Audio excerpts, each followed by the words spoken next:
తీయటి అమ్మ కథలు. హలో పిల్లలు, ఈరోజు మనం ఒక కాకి కథ చెప్పుకుందాం. అనగనగా ఒక ఊరిలో ఒక కాకి ఉండేది. కాకి పేరు కాకమ్మ. కాకమ్మకి ఎంతో దాహం వేసింది. ఎన్ని ఊర్లు తిరిగినా సరిపడా మంచినీళ్ళే దొరకలేదు తాగడానికి. అనుకోకుండా ఒక చెట్టు కింద కొన్ని నీళ్లున్న బాటిళ్ళు కనపడ్డాయి.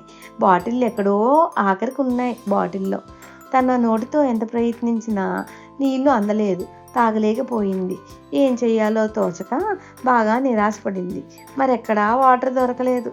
అయితే తనకు ఒక ఆలోచన తట్టింది.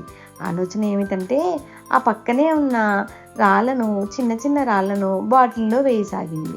బాటిల్లో అలా రాళ్ళను వేస్తుంటే కొన్ని కొన్నిగా నీళ్లు పైకి వచ్చాయి. ఇదేదో బాగుందని మరికొన్ని రాళ్ళను అలా వేయసాగింది. నీళ్లు పైకి వచ్చాయి. ఎంతో ఆనందపడింది. తన నోటితో ఆ నీళ్ళను తాగింది.